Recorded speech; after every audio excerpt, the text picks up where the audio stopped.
আসসালামু আলাইকুম। আমি জান্নাতুল রুমি। আশা করি আপনারা সবাই অনেক ভালো আছেন। আজকে আমি আপনাদেরকে দেখাবো খুব সহজ পদ্ধতিতে কিভাবে পোলাও রান্না করা হয়।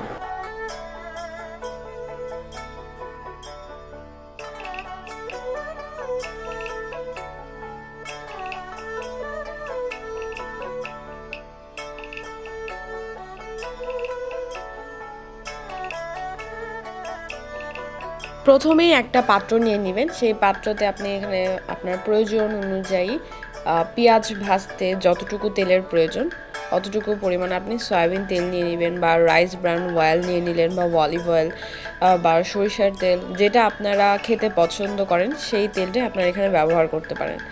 এরপরে আমি তেজপাতা দিয়ে দিছি। এরপরে আমি সাদা এলাচ দিয়ে দিছি 3টা। 5 থেকে 6টা পেঁয়াজের কুচি আমি এখানে দিয়ে দিচ্ছি। এটাকে একদম তেলে ভাজে বেরেস্তার মতো করে নিতে হবে, বা ব্রাউন কালার করে নেওয়া লাগবে।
পেঁয়াজ যখন একদম ব্রাউন কালার হয়ে গেছে, এ পর্যায়ে আমরা এখানে আমাদের ধুয়ে রাখা চিনি গুঁড়া যে চাল আছে সেটা দিয়ে দিব।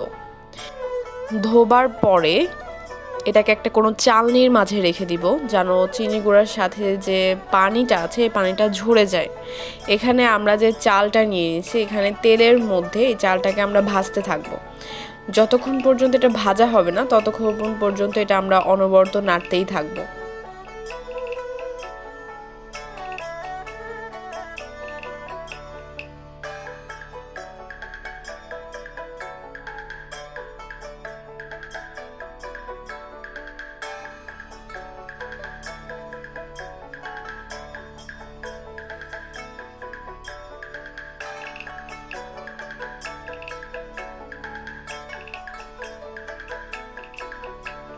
চাল যখন আমাদের ভাজা হয়ে গেছে, এ পর্যায়ে আমরা এখানে 6 থেকে 7টা কাঁচামরিচ দিয়ে দিব।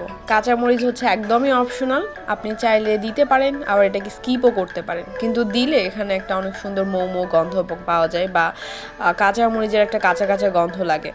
তো এটা অনেক মজা লাগে। তো আপনাদের যাদের কাছে কাঁচামরিচের গন্ধটা ভালো লাগে না, তারা তেলেই কাঁচামরিচটা ভেজে নিতে পারেন।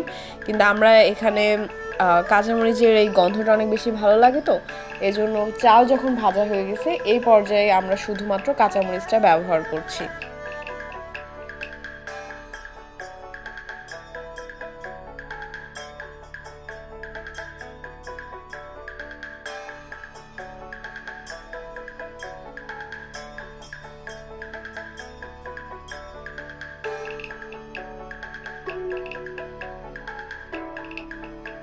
চাল যখন একদমই ভাজা হয়ে গেছে ওই পর্যায়ে আমরা এখানে পানি দিয়ে দিব।